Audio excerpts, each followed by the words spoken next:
Hello, everyone. I am your co-host Pablo, and welcome to the Kings of Fantasy Football podcast. And here's my co-host. Leo. So, on today's episode, we are gearing up for week one of the fantasy football season, which is next week.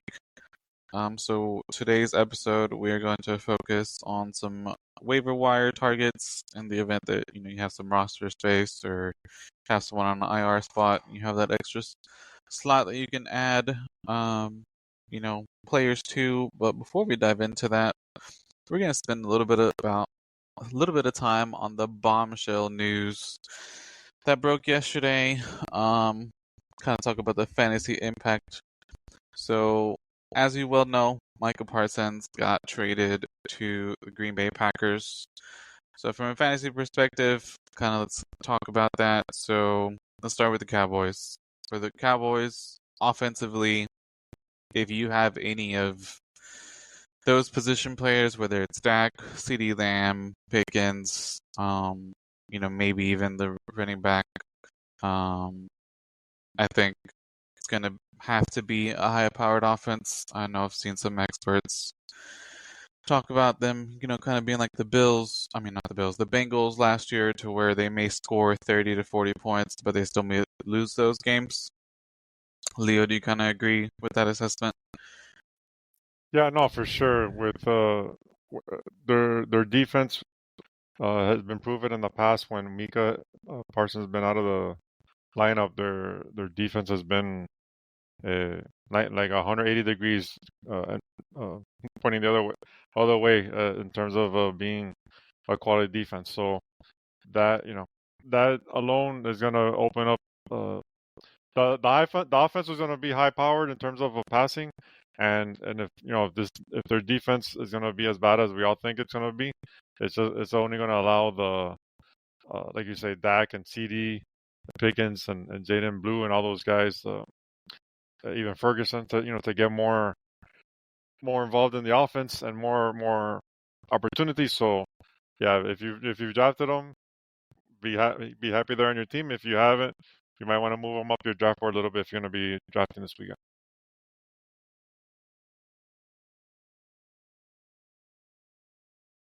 Now, the flip side, um, the Packers defense, who is gonna be one of the, I guess, waiver wire targets for me. So according to Sleeper, they're only rostered in about 32% of leagues. Now, I'm not saying it's gonna be like start of the whole year, but it could be a good streaming defense, considering they're in one of the tougher divisions of the NFL. They have the Vikings to contend with. They have the Lions. And sorry if you're a Bears fan because you were probably really excited and now just made things tougher. Um, but they have a really young core, especially with the addition of Mike Parsons now. Um, so that again, that defense can be a good target, especially to maybe have on your roster as a streaming defense. So those are the kind of like the fantasy impacts of that Micah Parsons trade. So since I kind of talked about one of my targets, who's your target, Leo? Yeah, definitely. To follow, hammer the point more on that. Like, if you right now, like I was in a draft yesterday, and no one even thought of that of picking the Packers defense. So I let everyone pick their defense, and I didn't even pick a defense. I went and drafted Ayuk like I've been doing, added him to the IR, and then in the waiver wire I just picked up the Packers defense, and now I got a decent defense. I'm gonna roll with them, see what they have. They have a tough matchup for week one against the Lions, but whatever. I'll give them a chance and see what happens. So my first uh, player to pick up, I'm gonna go with Dylan Sampson. He's a running back with the Cleveland Browns. Right now, with Wishan Junkins, not really. Who knows if he's gonna even ever play for the Browns at this point? So everyone's been really going after Ford, but for me, I would rather. I've been able to pick up Samson as a waiver wire pickup kind of myself in a couple of my leagues already because his his game is gonna, I think, more tailored to the passing game, and I think he's 5'8" and 200 pounds, so he's a very solid player, and I believe and he was timed anywhere between 4.42 and 4.46 in the 40 over when he during the combine process and all that. So he has opportunity to make some plays for the Browns. So later in your drafts, like I said, he's probably not might not even be drafted. I think right now he's maybe 44% roster. So and if he's still there, I would that's someone definitely to consider picking up for sure.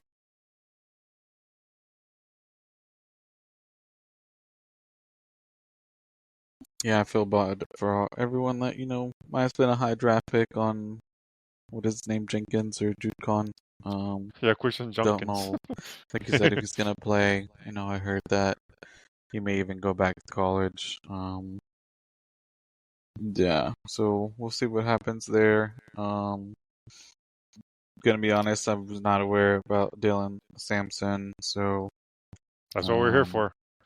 someone Make people aware. to keep an eye on. I know from what I was reading right now when I was looking him up, he split the work with Ford. I think the last preseason game, so it could be like a 1A 1B. But if he has that speed, he may be able to break those long touchdowns, on screen passes, things like that. Now, the next guy that I'm going to talk about is another running back as well, another rookie, Ollie Gordon, for the Dolphins. He's 6'2", 225. Now, the reports have all said that A-Chain is going to be ready to suit up week one, but we never know, whether that could um, kind of, um, I guess, flare up the injury that he's already dealing with. So it's kind of have, like an insurance plan. He's only rostered in 49% of leagues. So he may be able to contribute immediately in week one. Um, Especially since Jalen Wright is expected to miss a couple of weeks after getting surgery. So, depending on A Chain's health, and how it progresses, Gordon can essentially be prompted into that RB1 role, especially if A Chain misses any time. Now they have added some depth to their backfield as far as the practice squad is concerned. So it's something to monitor, but for now, um, Gordon Gordon is, gonna fill that void in the Dolphins offense. And again, he is rostered in only 49% of leagues. He was showing some flashes during the preseason. Um, uh, he had 8 carries for 43 yards in a preseason win over the Jaguars. Now, moving on to my next target. This running back, when he first started with the Texans, he was showing some, good flashes. Last year was not. The last few years hasn't been as productive, but especially with Nick Chubb being out at least minimum 4 games. Chubb coming off major injury, I think it's a good insurance to draft or to maybe pick up. Damian Pierce from the Houston Texans. He's only rostered in 17% of leagues according to Sleeper.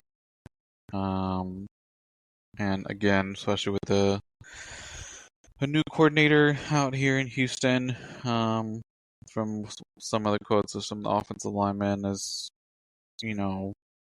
this offense going to look very different.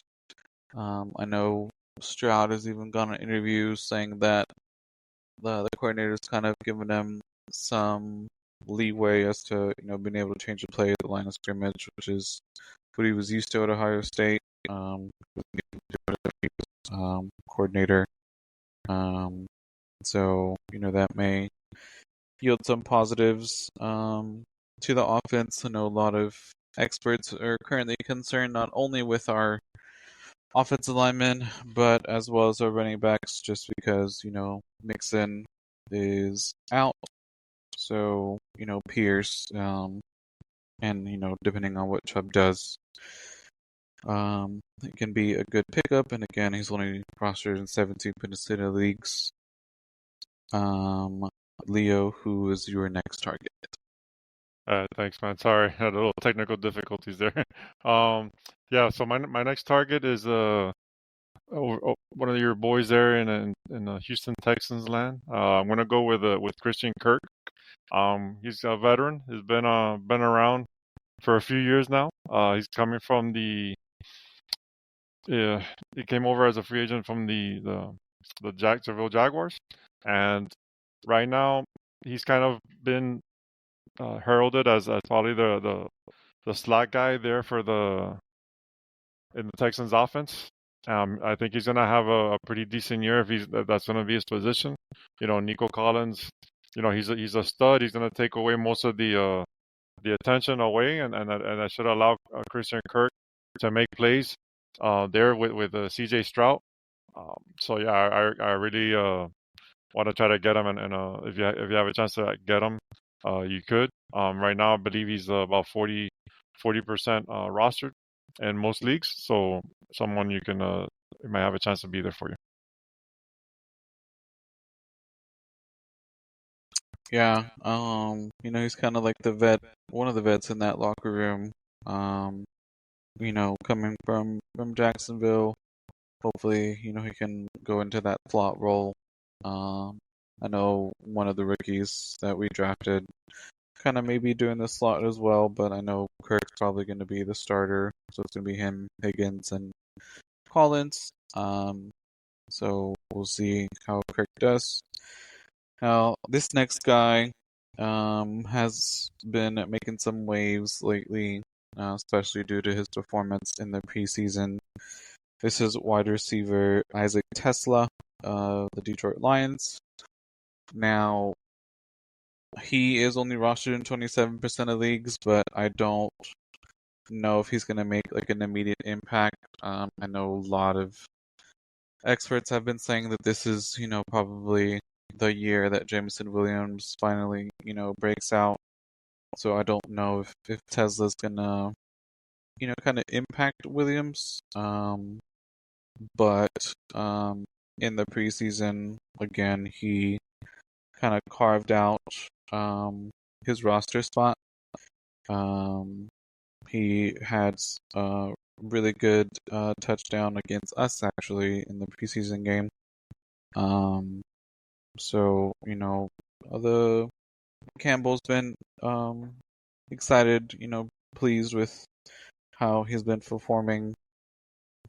But I don't know how he's gonna do since he's a rookie. But again, based off of how he performed preseason, it's definitely someone to kind of monitor. And again, it's only 27% at least. Who's your next guy? Yeah, no, Tesla's a good player to mention for sure. Just when you see like teams get rid of like a veteran receiver because they got rid of Patrick, they traded him away to another team. That kind of gives you an idea like, oh, I think they really like this guy, right? They have you know it's someone to keep an eye on for sure. All right, so my next guy, I'm gonna go hit the quarterback range. So one of the quarterbacks that he's kind of been lackluster for his career so far. He's shown a couple flashes here and there, but this year, they got a couple more weapons for him, and that's gonna be and also I think an offensive genius there with Cohen from Tampa Bay, and that's gonna be Trevor Lawrence here with the Jacksonville Jaguars. He's you can wait to the end of the draft. No one's really drafting him. If you want to draft someone late, there's been a few leagues like I've been in that he didn't even get drafted, and so and he barely had a chance to play with Brian Thomas last year, and when he did, he did fairly well. And now they also have Travis Hunter that they drafted high, that he's gonna play a lot of the offense, even though he's a dual player that he plays defense and offense. He's gonna be on the offense a good majority of the time, so that's gonna help Lawrence being able to open up the offense, Cohen's offense. So they also have Travis Etienne, Brendan Strange there. So definitely, if Lawrence has always shown always since he was in Clemson, always had the potential of being a stud quarterback. And I think this year he finally, if God willing, if he stays healthy, this would be hopefully a year that he can produce like we all think he could. So Lawrence is definitely one to pick up there. I believe he's about 50% roster right now. So 50-50 chance he's there for you. Hopefully that kind of comes into fruition because BTJ is my wide receiver one on one of my leagues, so kind of need that to to Yeah. happen.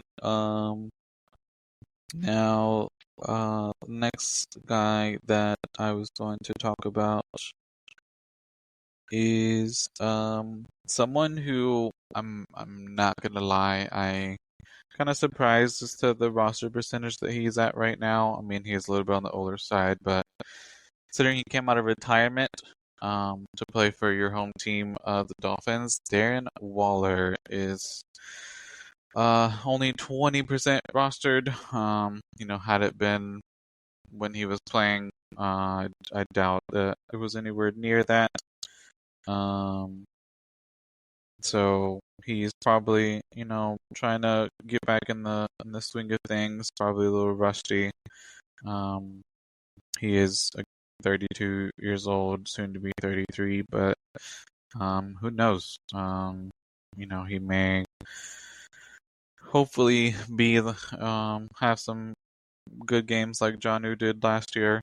Um, so I know the tight end position can be very difficult if don't have one of those top tier tight ends. You may kind of be picking up tight ends every week. But especially in the Dolphins offense, we know how that coach is offensive minded. So this may be the resurgence of Darren Waller. Who's your next target? Yeah, no, Waller's definitely a good pick for sure. He's going undrafted for most of the leagues. Only like in deeper leagues he'll probably get drafted or tight end premium. So yeah, he should be there, and definitely opportunity to see if he can continue what Jonnu Smith did last year. My next guy is Jalen Coker. He's a wide receiver with the Carolina Panthers. Uh, last year he was a rookie. He started coming on towards the end. But what I really like about um, Coker's opportunity is that the Panthers recently traded away Adam Thielen back to Minnesota, which is their slot guy. So now Jalen Coker should have the opportunity to become the new slot guy for the Panthers. He started building great rapport with Bryce Young last year, and I think that should continue this year. He's not the fastest guy in the world, but he's quick, and he can. I think he has an opportunity. Like in deeper leagues, like if you need someone, uh, you know, when sometimes we're in these deep leagues that there's like no one available or whatever. So there's someone to look at, and he's right currently 60% rostered, and so yeah, if you need some wide receiver help, someone to look at in deeper leagues. Now, it is definitely something that you kind of have to monitor. So I know the rookie from the Panthers that even I was raving about, and one of Yeah, the to other McLaurin, podcasts, what is it, McMillan? McMillan. Yeah, The thing that maybe not everyone was keeping an eye on is that before the season even started, he's already dealt with 2 hamstring injuries. So if he were to miss any time or just has that lingering injury, Coker can, yeah, maybe blossom. So, um, you know, definitely something to monitor, and I was saying something actually I think today about Coker, so um, definitely a good pickup there. Um, Yeah, even and again, Xavier Leggett too, someone to look at too. That if if McGlynn is going to be missing time, he's also someone that's available there a lot as well.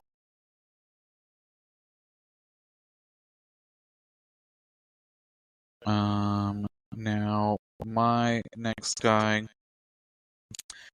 um, he was a new addition to his old team. I feel like this year I even saw a post where it was like, is it year 2015 again? Because some of the players are going back to the original teams now. But this guy, considering that wide receiver group right now in Minnesota, so we have Addison who's suspended. I think Naylor is hurt. So Mr. Adam Thielen, who is 49% rostered, he, um, kind of maybe like he was in Carolina. In Carolina, he was not bad by any means. He was not like super consistent, but he was pretty much the best one there in the Panthers. Of course, now Panthers, drafted receivers. So who knows how he might do with JJ McCarthy? And again, Naylor's hurt, Addison's suspended. So if I had to guess, I think Thielen's going to be automatically in that, wide receiver 2 or wide receiver 3 on that roster, until, everyone's back and healthy. And again, only rostered in 49%. He's pretty good in PPR leagues. Gets targets, gets receptions. So it's definitely someone to target. And again, it's totally weird because he left and then now he's there back 10 years later. Yeah, no, Who's your next guy? never too late to come back home, right?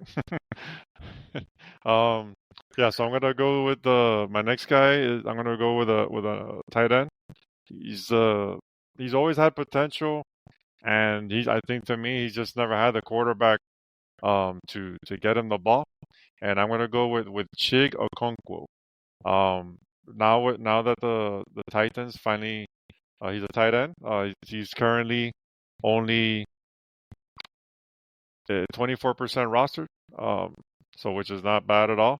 Like I said, he's more than likely available in your league. In most leagues. He has the like I said, the Titans drafted Cam Ward, which they finally have a very good quarterback, rookie quarterback that has potential. And there's not much other than Calvin Ridley in the receiving game. There's not much competition for targets in this offense. So he has been having great rapport with Ward already, and definitely has an opportunity to make some big plays. So if you wait on a tight end, there's someone to look at in your leagues there.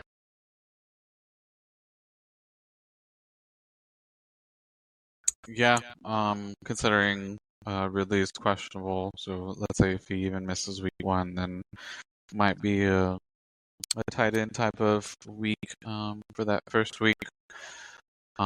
You have any more players before we wrap things up? Yeah, I got a couple more guys, running backs that are deeper. We always want to get some running backs to stash or whatever. So one is uh, Kyle Manangai. He's a backup running back with the Bears.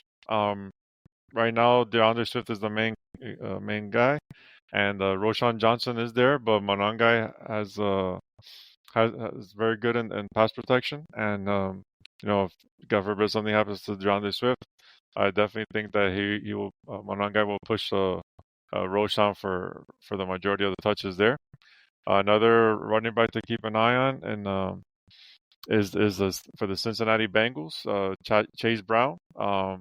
Second RB out there is Taj Brooks. He's another rookie running back. As we talked about a lot of rookies here, the running back class was loaded this year in the running backs.